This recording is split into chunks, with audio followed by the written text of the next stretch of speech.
Yes, it's now streaming. There we go. Here we go, live. Welcome everybody. It's Monday, it's 3 o'clock, and welcome to episode 5 of InnerStrength, Innercise Live. And this week's guest is the beautiful Jenni Albrecht. She's joining me live from Melbourne. So thank you for being here, Jenni. It's a pleasure. It's so wonderful to be here. That's it. I'm really looking forward to this conscious cuppa. So I have my raspberry and vanilla kombucha that I'm going to enjoy. If you have your conscious cuppa, please lean in with us. And as we talk about a focus on love through the eyes of numerology, which I find a really intriguing subject. So as you know, I'm Fiona Jean. I'm your host on this show and sometimes the presenter as well. And one of my goals is to help people create what I call generational wealth. So generational wealth can mean a lot of things for different people, but primarily I think it leads to 4 things, which is the purpose, relationship, business, and wealth. And I think, you know, to do that, any one of those things, we have to have self-love. So I think it's a really beautiful conversation that we're going to have with Jenni today on this focus of love through the eyes of numerology. So I've known Jenni for 4+ years now. You know, we met on our coaching journey many times in Melbourne, shared different trainings. And I've also had the privilege of being a client with Jenni as well. I had one of her readings done, which was really, really insightful. And I often find myself pulling it out to have a reread on things, you know, when something crops up. So I know that she's going to have oodles of wisdom that she'll share with us today.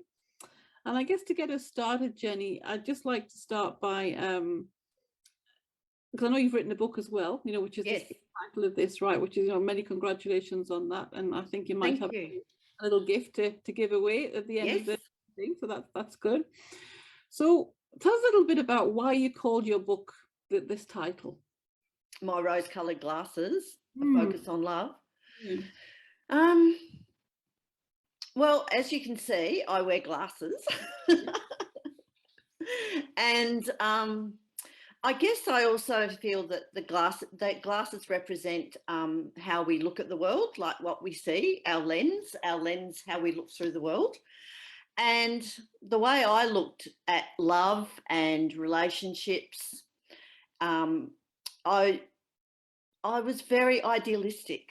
I had rose-coloured glasses on them. I had lots of rules around it, lots of expectations, and I created a lot of disappointment for myself. So that's why I called them the rose-coloured glasses, because there's nothing wrong with rose-coloured glasses, but you have to be aware that you're wearing them. Yes, I agree. And I wasn't aware. I just kept on repeating the same old thing over and over again and creating all this pain and disappointment for myself. Isn't awareness a wonderful thing? Once you're aware of awareness, it opens up. It's the key to unlocking a lot of things. It is. And that's what I say about self-love. Self-love, I think it's a quote that I like. Self-love to me, is everything. If you grow in love, you will grow in awareness. And if you grow in awareness, you will grow in love. And I think that was Osso or someone like that quoted that. And another one is that self-awareness is an act of self-kindness. So all these selves are very important because everything comes back to ourself. Everything comes back. And the whole book is about my journey, mainly through my major relationships with the men in my life. I've had many relationships with many people, but it's more with the men in my life. Because the rose-coloured glasses was very much connected to those myths and those ideals that you've got about romance and love and life is like in the movies, in Hollywood and all that sort of stuff. And so I wanted to really be vulnerable about that and basically show people that the most important relationship you can have is with yourself. I love that. And like, you know, I wrote one of my first books as well. Yes. Actually selfish. And it's exactly the same thing. It's giving back to you, because when we do that, we can give more of ourselves to others. you know, we sort of fill our own cup up. So that's great. I just want to say hi to Jai. Thank you for joining us, Jai. And remember, if you're watching the replay, hashtag replay as well. If you're joining us live, please let us know where you're coming from. That would be wonderful. So how does numerology fit into this, Jenny? Yeah, that's interesting, actually, because I've always been fascinated by alternatives and different ways of getting to know yourself. You know, like, you know, religion didn't really appeal to me when I was younger. My family were very open to allowing me to explore that.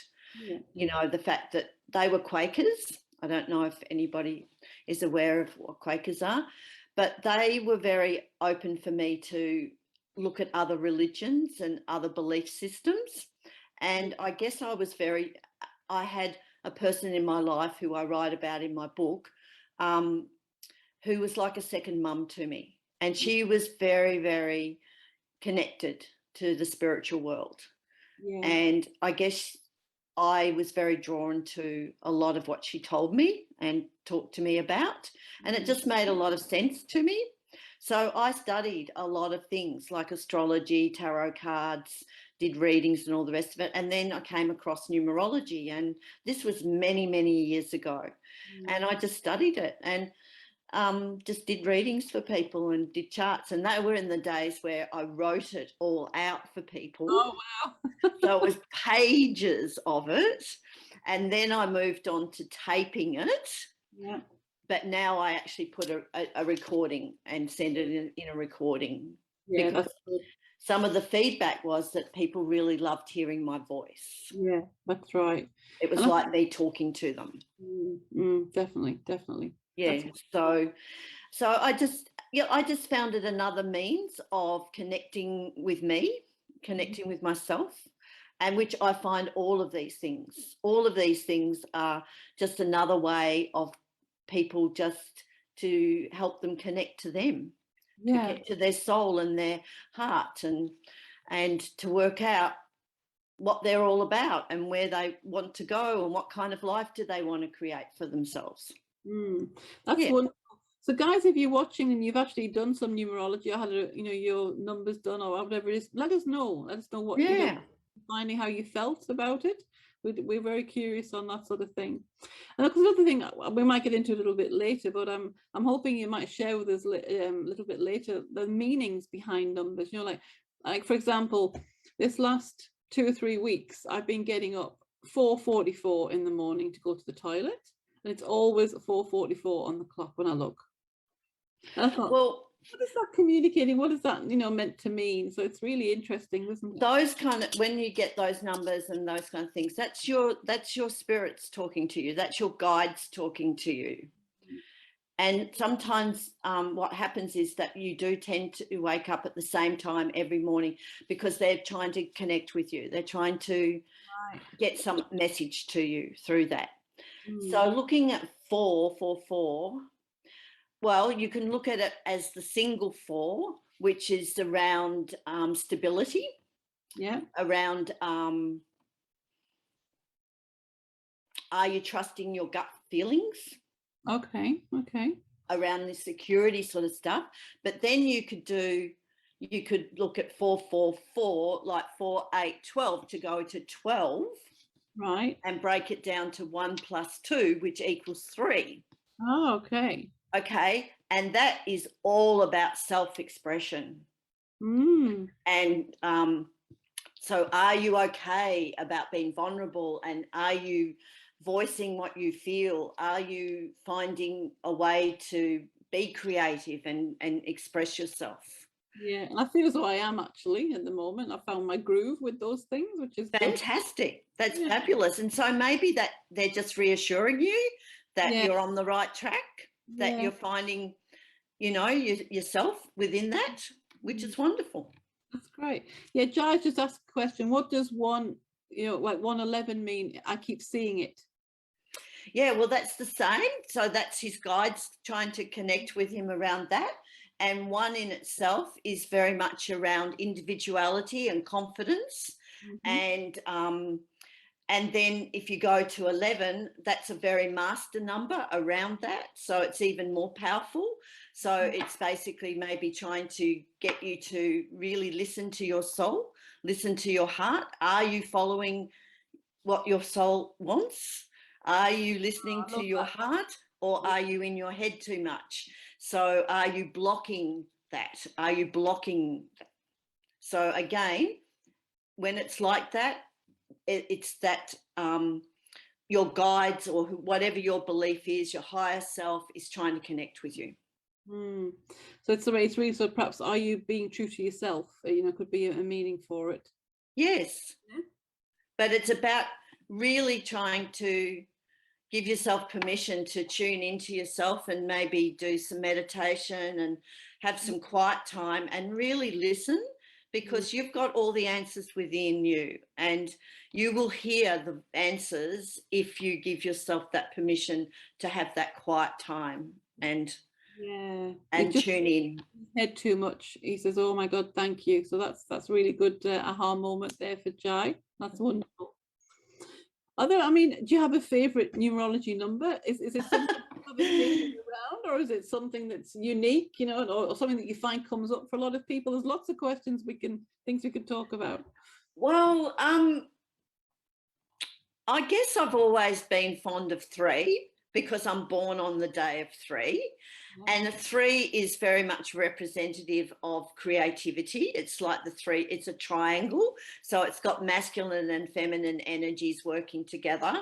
And so it's and if you believe in, you know, depending on your belief system as well, it's a trinity of, you know, the triangle of creation. And the creation can be of all sorts of things, whether it's using your voice, or whether it's written, or whether it's art, or so it depends on what you see as being creative is around that. But I love the 3 as well, you know, I love 3. So no, not really, I haven't got my favorites, but I certainly tune into when my numbers align, if you know what I mean. Like the total of your birth date is your life path, so that's fixed. And so my home number, the place that I live, is the same number as that. So I know that I'm meant to be here. Now, for how long? I guess you've got to remember, like anything, you are in control. You're the creator of your own destiny, and you're the creator of your own reality. And all of this is just to guide you. Yeah. Okay. Yeah. So for those people perhaps watching who don't know a lot about numerology, how would you calculate your life path number? Okay. Well, let's step back a little bit. Like, numerology is a science. It dates back to Pythagoras, which is who was a mathematician and a philosopher. And basically, there was a belief that it's a vibrational power, that everything has got a vibrational energy in it. So why shouldn't numbers? Because numbers are everywhere.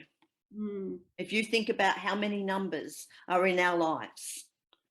And so there's a hidden vibration within those numbers.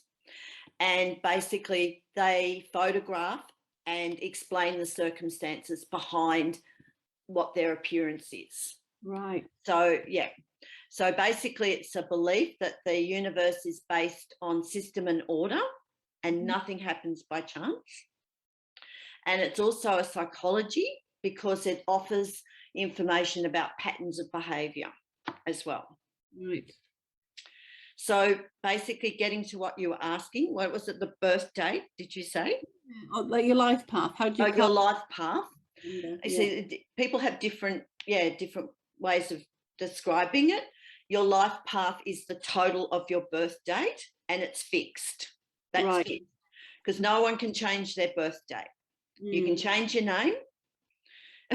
You can use a nickname, you can shorten your name, you can take on someone else's name, and so that will change the vibration. But you have your blueprint, which is the name that you're given on your birth certificate, but then you can also change that yourself. And so that won't change the actual blueprint, but it might change how you get there, the path that you choose to take to get there. Okay. And I guess that's because you're taking some control over that path by making Exactly. changes. Ah, Exactly. So I changed the spelling of my name, Jenni, from Jenny to Jenni. And I actually use a signature introduction usually. When I'm introducing myself, I say I'm Jenni with an I. Because that I is really important. It stands for me, the I, the vibration of I is a 9 energy, which is very universal love and a very much around individuality as well, but it's also very powerful in the sense of giving out universal love. I love that. I'm just thinking that could go for Jai as well, because the last letter in his name is an I. So that universal love and that individuality, I think is a beautiful message that correlates with the 111 as well, doesn't it? Yes, absolutely. Yes. Okay. So they say your birth date is fixed and it reveals the awesomeness that we've all got within us. Yeah. And it's your personality and, like you say, your life path. So it's the lessons that we need to learn in a lifetime. Yeah. And the energy that we work with on a day-to-day basis is the day that we're born. And so that helps us with reaching our life path. Beautiful. So, for instance, mine is a 3, like I'm born on a 3 day, but my life path is a 25/7. And so to reach my life path of 7, which is around being a teacher, an educator, it's also been involved in the spiritual world as well as also on communication level as well. That's just a little bit of it. Yeah. The energy and the vibration that I've been working with around that to help me get there is learning to express myself, to use creativity. Yeah. Beautiful. I like writing my book and using my voice. Love it, because my life path is 5. So that's I've always found that interesting. Do you want to share with us what 5 means, or what 5 is? Or well, 5's got a lot to do with discipline and freedom as well. So there would be lessons around that to learn about your own needs. Yeah. Also being able to balance between freedom and discipline. Yeah. So what freedom can mean to people, you can be free, and it's an inner freedom, like I'm talking about, an inner freedom through discipline. So that's something that you've had to learn. That's right. Yeah, still learning. Or still learning, yes. Yeah, that's right.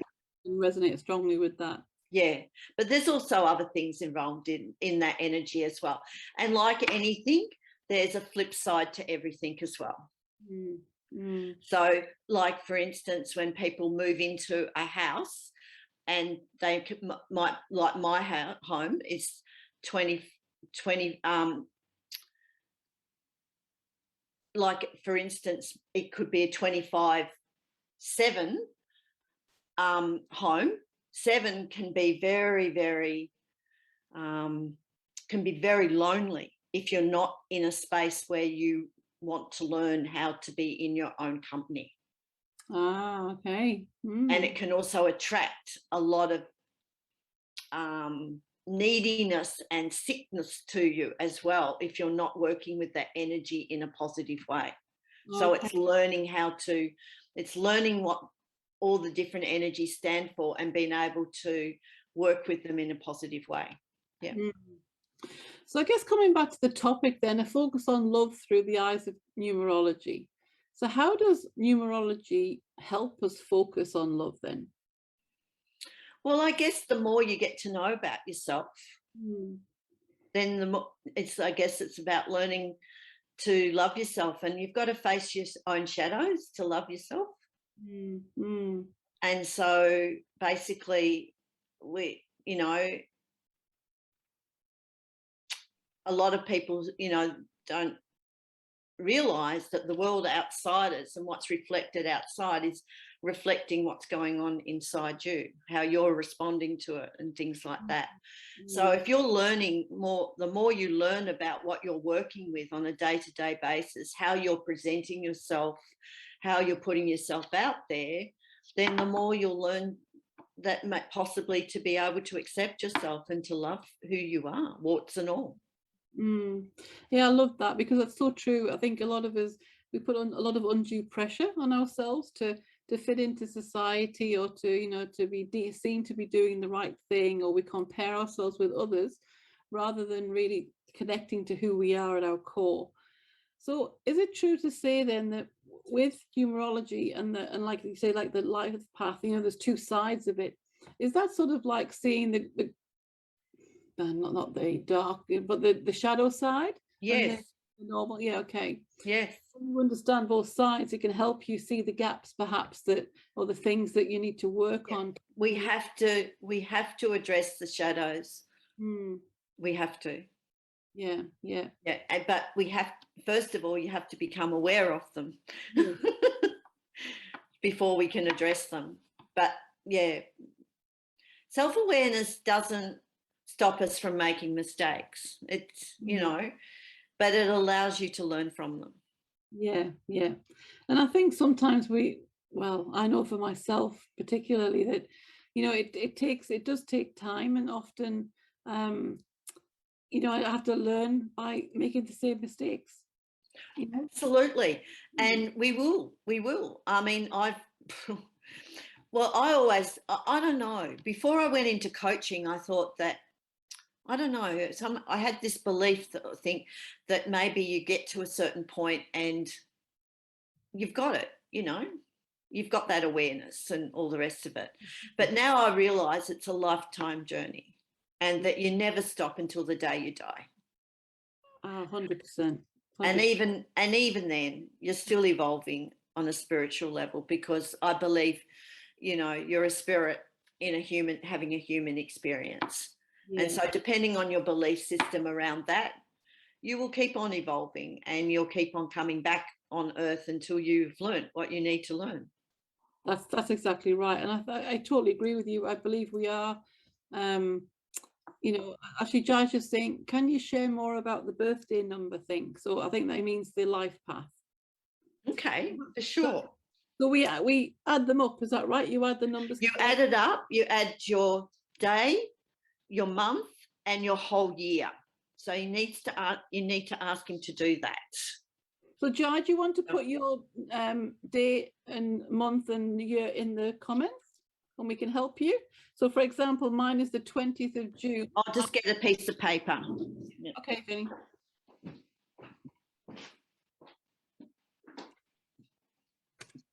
So mine becomes 2, 6, and 24. What is it? Sorry? 6, which becomes 14, which becomes... I've just put in the comments there mine, just so we can see how I've done it. So his is the 24th of June, 1992.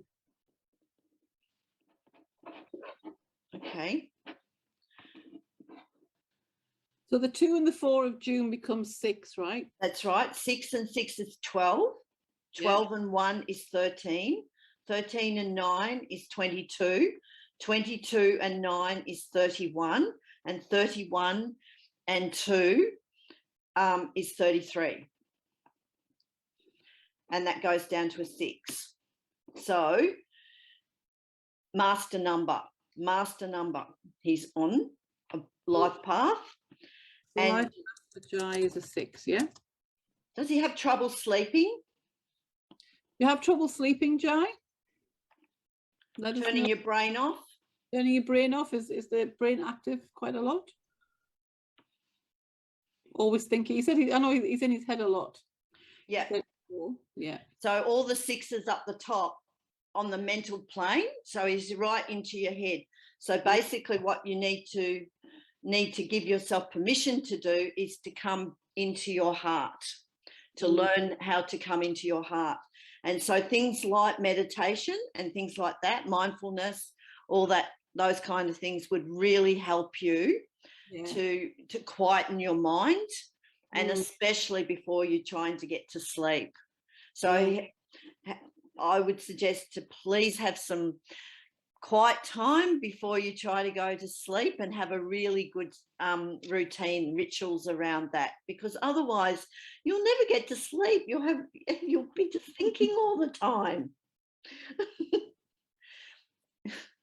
Got a very charming personality, very pleasant and charming sort of personality, and you're very much into looking at, you know, planning. You use your imagination. You got a lot of empathy. You tune into your feelings a lot as well. Guys just shared there that he's actually under some therapy at the moment, some counselling, I think, you know, for some mental health issues. Okay. So thank you for sharing that, Jai. I appreciate your vulnerability. Yeah, that totally. Yeah. And so hopefully you've been given some strategies to help you work through that. Yeah, definitely. But yes, you've got a lot of challenges around relationships, around maybe even your relationship with yourself, and that's certainly coming through, definitely. Yeah. Beautiful. Thank you for sharing that, Jenny. That's okay. Jai, that's given you a few answers, and yeah, you have to have a look out, Jai, as well, because I think Jenny has something to give away at the end. So if you're lucky to get in there, you might get a copy of her book. Yeah. So in terms of I think obviously the numbers and the self-love, I understand that, and I think you're right. Awareness, you know, when it comes down to it, we're more aware, self-aware we are, the more we can see things. And I totally agree with you that, you know, it is a lifelong journey. You know, when I first wrote my book, same as you, I journey to me becoming functional self, I thought, this is it. I understand now. I'm done.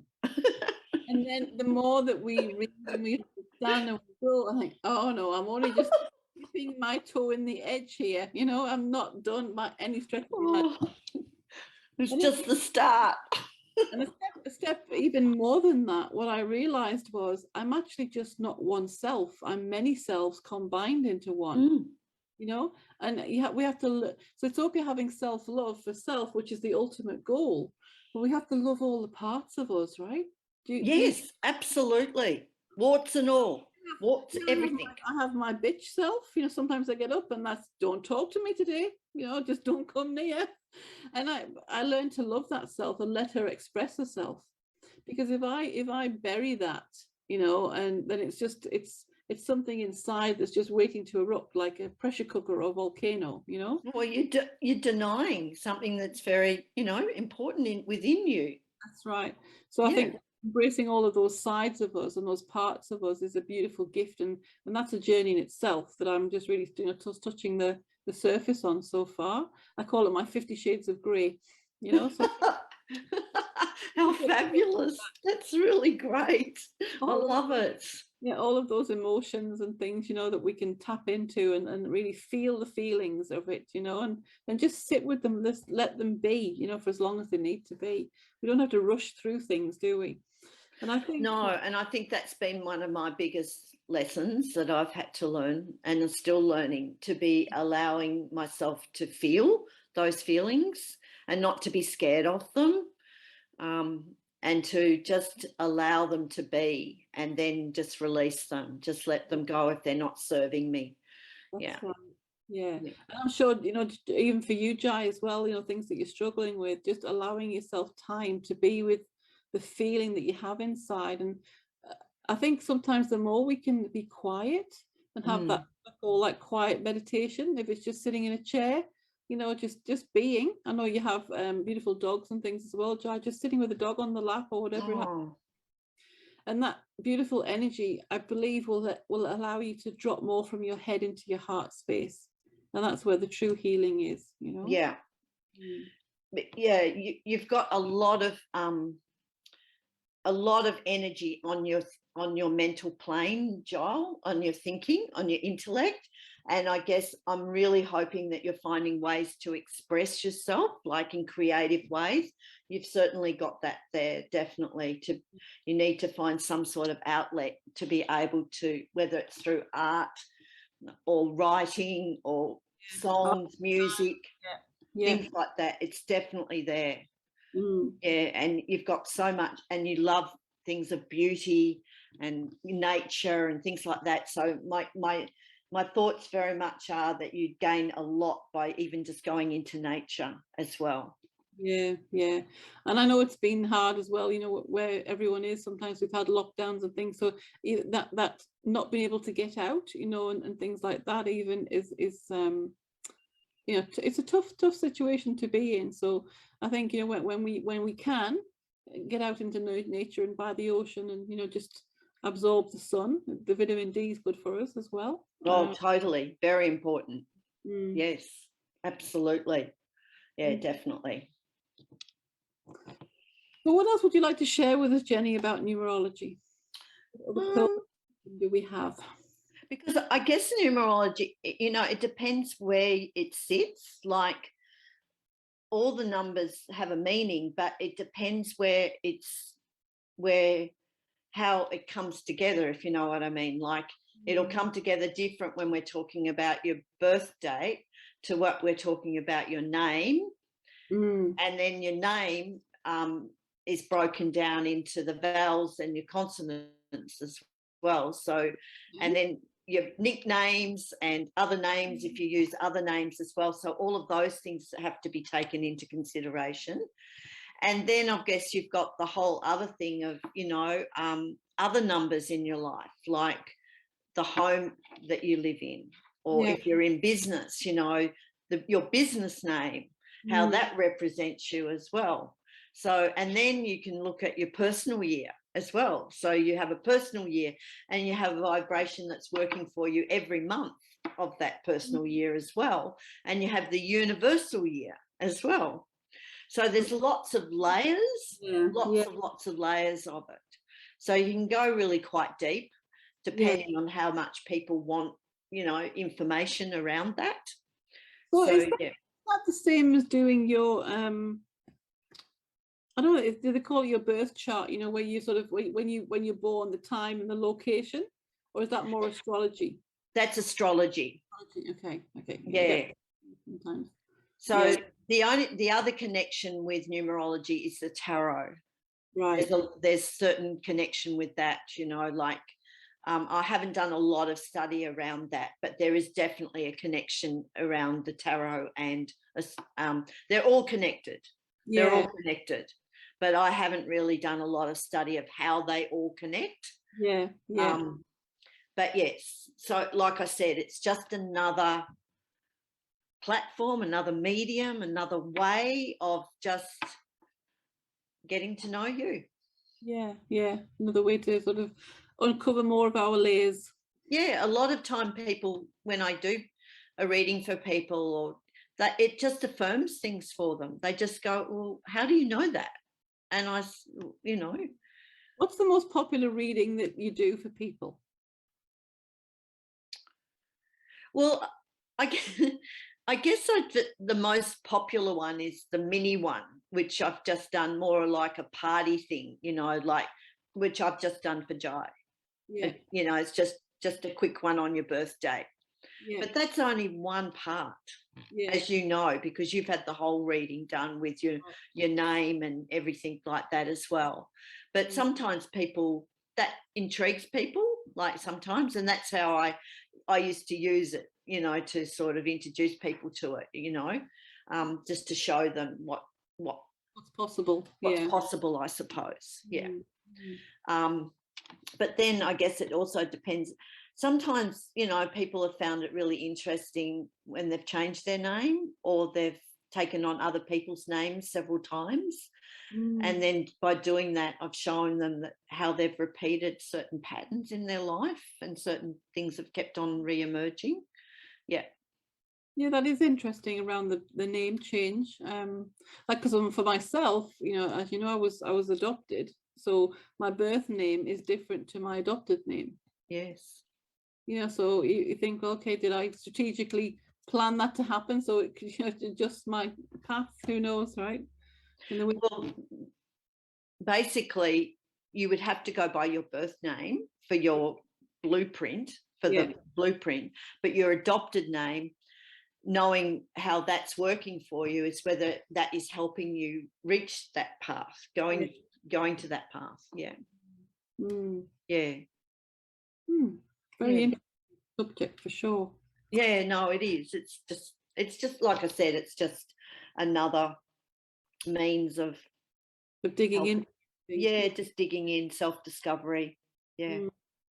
So I know you've got a little gift for the well, an opportunity, I should say, for the viewers or the watchers of the show. So do you want to tell us a little bit about that? Yeah, I would really love to gift a copy of my book to someone who's prepared to send me their details, I suppose, to my Gmail,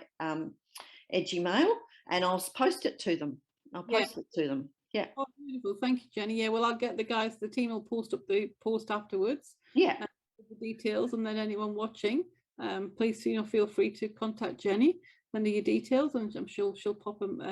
Well, there's one copy, so just make sure that you get the first to get it. And what I would really love people to do when they email me is that they're making an intention for themselves to choose love. Yeah, I love that. Because we can either be in love or we can be in fear. We can't be in both of them together at the same time. Yeah. Absolutely. So if you want to choose love, which I sincerely hope you do, certainly being part of our InnerStrength group is all about being, functionally selfish and ways of finding love for ourselves and connecting with that, then I really hope encourage you to take up Jenni's opportunity to send an email. And I'm sure that she'll take care of you. I think I don't have any more questions, Jenni, at this point. Is there anything else that you'd like to say before we wrap up? I haven't. If anybody else has got anything to ask me, no. Yep. I think that's, like I said, there's so much you can talk about, but yeah. So if you are watching the replay and you have a burning desire to ask a question, then please do so. Type the question in and just tag Jenni or I, and we'll make sure we get an answer for you for that question as well. That's right. Yeah. And if anybody's interested in knowing any more, then I'm happy for you to email me, and I'll answer your questions around numerology. That's beautiful. Thank you so much, Jenni. I really appreciate that. Oh, no, thank you for the opportunity. It's been amazing. It's been wonderful. You're welcome. It's lovely to connect with you. So thank you so much for being with us. So next week is episode 6, same time, same back channel. And your speaker next week, unfortunately or fortunately, is me. So I'm going to be talking about embracing uncertainty, because I had a couple of clients this week and it's popped up quite a lot, with anxiety and different things as we head into the holiday season. So I thought I'd jump on the opportunity and share some thoughts around embracing the uncertainty, as we move through this holiday season, certainly, with the world the way it is, with lockdown and different things that we never know really what from one day to the next what's going to occur. It's something that I've really appreciated learning how to do. Yes, and I still don't do it well sometimes, but that's okay. I'm a lot better at it now. Yes. All right, well, thank you so much, Jenni, for joining me. It's a pleasure. Thank you so much. I'm very very grateful. And everybody that's listening, please take care of yourselves, and just trust that you've got this, that if you just give yourself permission to have some quiet time and listen to your heart and soul, you'll find the answers. Beautiful. That's beautiful. That lovely words for us to end with. Thank you so much, Jenni. And hopefully I'll catch you one day in Melbourne. Who knows when? But we'll definitely have a coffee. Thanks, again. Fiona. See ya. Bye-bye. Bye.